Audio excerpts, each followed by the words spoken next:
Jeep tip of the day, number 8, cabin filter replacement. All right, guys, let's go ahead and get started here. Now, both the Jeep JL Wrangler and the JT Gladiator have the cabin air filter, and it is located behind the glove box here. So to get this glove box out, there are two things that you need to know. There's one here, this little latch right here, and then there is the latch right there. Now, a lot of people don't know about this latch here. They just undo this here and they pull it down. And this actually doesn't break it, okay? Let me see here, let me show you. This just pops right off. This is actually not broken. What this is for is it goes right here is to actually lower the glove box down slowly, and I'll show you that here in just a minute when we put that glove box back on. But right here is the cabin air filter, and the way you gain access to it is you have to squeeze these two tabs right here. Now, it does go way back over there in the corner, but there are no tabs back over there in that corner. Let me show you. I'm gonna squeeze this and pull this out, all right? As you can see here, there's a little blade there, so that's why you gotta stick this blade in and then latch these two tabs over here. Now, as you can see, there's your cabin air filter, all right? Now, there's a couple things you need to see here. There is the part number there. Very hard to read, but it says 6856-5698AA, all right? And I will leave that down in the description below. And another thing that you need to see, I don't know if you can see that, it says flow.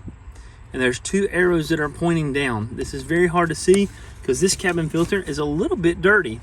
Actually, probably in need of replacement. So when we pull this out, it just pulls right out like that. And it's kind of an accordion type of a filter. And that's what you have to do when you go back in with it. You have to kind of squeeze that together to go back in. So as you can see, this filter is a little bit dirty. I'm not gonna replace it yet, I'm gonna wait. But to put it back in, what you need to know is you gotta slide it in that little slot right there, all right? And you're gonna think that you're crunching it, but you're not, really. I mean, you are, but you're not messing nothing up. You gotta squeeze that together, and it just falls right back in there, okay? We wanna make sure that our arrows are pointing down, okay? The air is coming from the top and going down through there. That's why the top part is dirty and the bottom was clean. Now, one cool thing above this cabin filter is the actual recirculation door. Now, if you take a look here on your AC controls, there's a button right there, and when we press that button, I want to kind of move kind of quick here. We press that button, you can see that door opens and allows the inside air to be recirculated out into your vents. So that's what that little area up there is. All right, now we're gonna go ahead and put the cabin filter cap on. Now we're gonna slide this in here. And you can see there's a little hook right there. Remember me saying there's a hook right here. So we're gonna hook that in there. Kind of hard to see, more of a feel type of thing. And now you just wanna clip these. Oh, you can feel it's not in all the way. There it is. All right, squeeze these two together. Clip that in, and the way you can test it here, make sure it's in and just kind of pull on this, make sure that it is latched properly.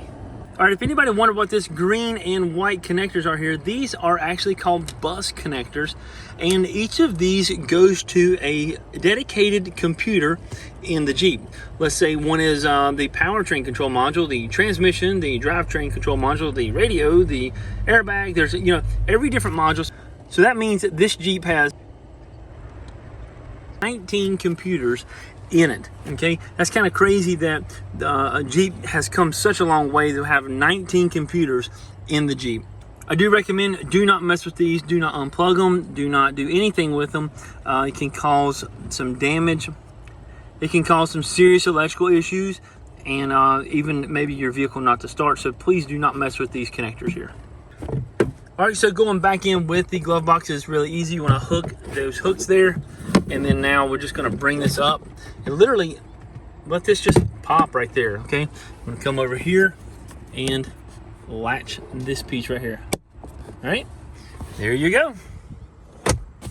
All right, guys, let me know what you think down in the comment area below. Make sure you hit that like button, and don't forget to share with all your friends. If you want to see more great Jeep information, make sure you subscribe.